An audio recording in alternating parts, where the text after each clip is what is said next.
We continue now at the top of Daf Mem Tesam and Beis Mesechet Kesubos. This is Kesuvos Daf 49b.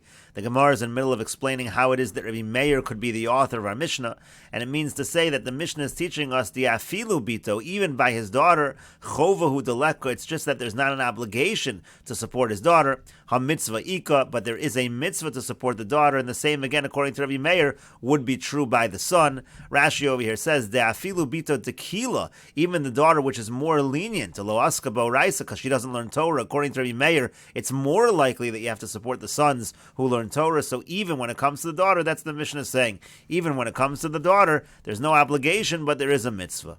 And the Gemara continues, V'ba Yisem, if you want, I could say Rabbi Yehuda, that our Mishnah is Rabbi Yehuda. Rabbi Yehuda is the other way around. He says it's more likely that you'll have to support the daughters, because otherwise it's going to be disgraceful. And again, though, he agrees with Rabbi Meir that it's a mitzvah by both the sons and the daughters.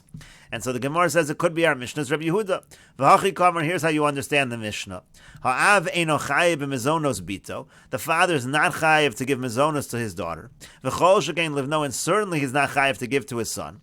Ha-mitzvah b'v'no ika, but it is a mitzvah to support his son. The kal v'chomer lebanos, and it's a kal v'chomer mitzvah to support the daughters. And again, we'll explain as follows: V'haduk atani bito, that which the Mishnah specifically deals with daughters, when even though the halacha is the same by the sons. Ha-kamash malan is to come to teach us the afilu bito, that even by his daughter chova leka there is no obligation. And the Gemara continues: V'ibo yasema Rabbi Yochanan ben Broka. And if you want, I could say our Mishnah follows Rabbi Yochanan ben Broka. He's the one that says not only is there not an obligation to support one's son and one's daughter, there's not even a mitzvah to support one's son or one's daughter. V'hachi kamer, and here's how you would understand the Mishnah according to Rabbi Yochanan ben Broka.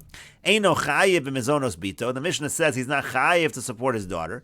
V'hu adin livno, and the same is true by his son. He's not chayiv. V'hu adin dafilu mitzvah nami leka. Not only that, the same is true that it's not a mitzvah to support either of them.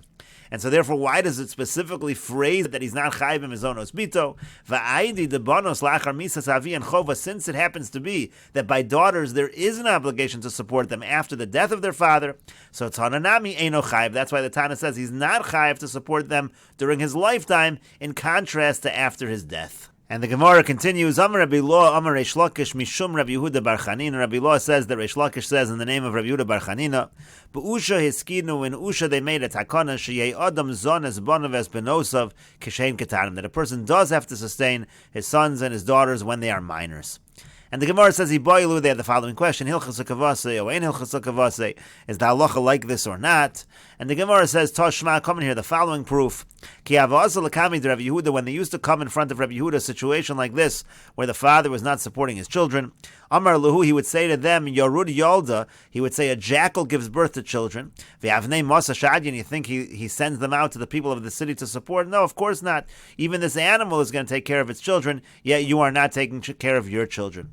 When they came before Rav Chisda, Amar Lu, he would say to them, Kafule asisa, turn over a mortar, b'tzibura, in public, meaning make a podium, v'leikum v'leima, they should get up and they should say, Urva boy b'nei, that a raven takes care of its kids, v'ahu gavra lo boy b'nei, but this guy doesn't take care of his kids. The Gemara says, "V'orva boy b'nei." Is it really true that a raven takes care of its kids? V'oksib, but the pasuk says, "Livnei orev asher yikro." It says the children of the orev, they call out for food. Apparently, they're not supported. And to that, the Gemara says, "Lo kasha." That's not difficult. Ha bechivre, ha beuchme. It depends if they're white or if they're black ravens.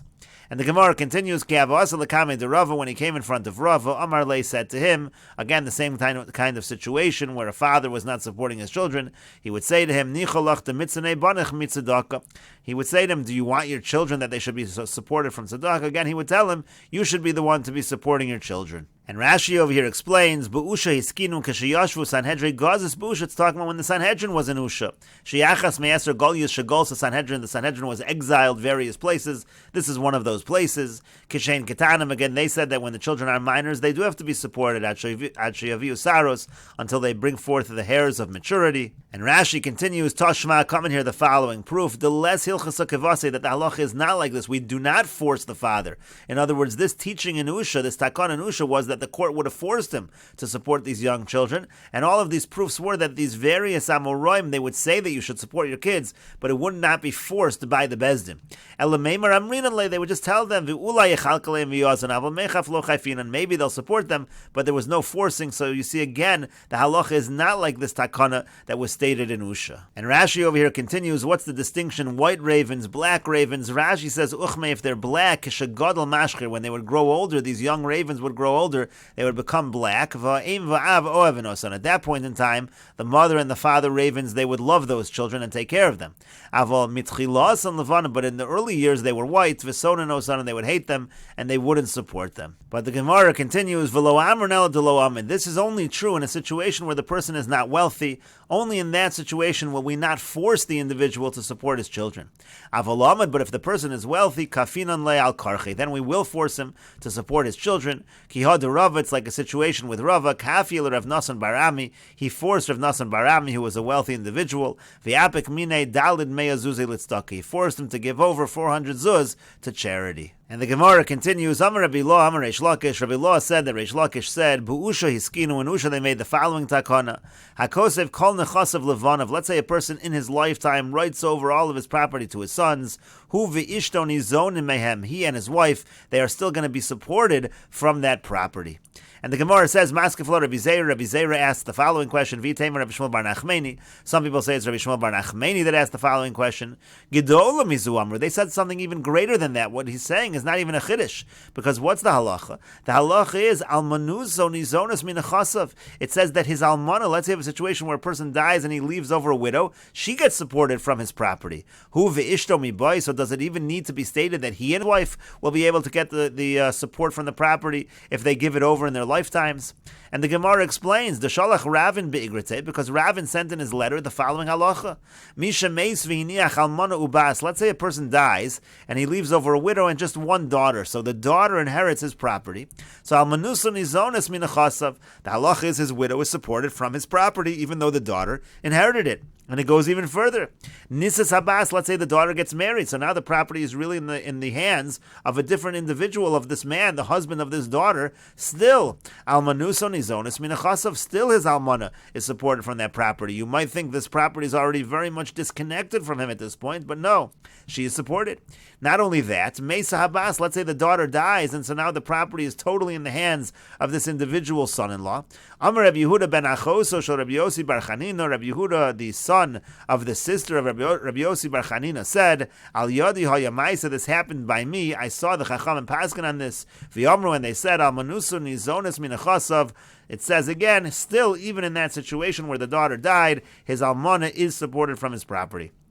And so again, the Gemara reiterates, Hu ve'ishtomi boy, do we even need to say that he and his wife, let's say they give away the property in his lifetime, do we even need to say that he's supported, that they are supported from the property? Of course they are. And the Gemara says, no, it is a chiddush, because what might you have thought? Hazam hu deleka de tarach, over there where it's an almana, situation of a widow, there's no one to work on her behalf. Her husband has died, so you would say, okay, there she gets supported.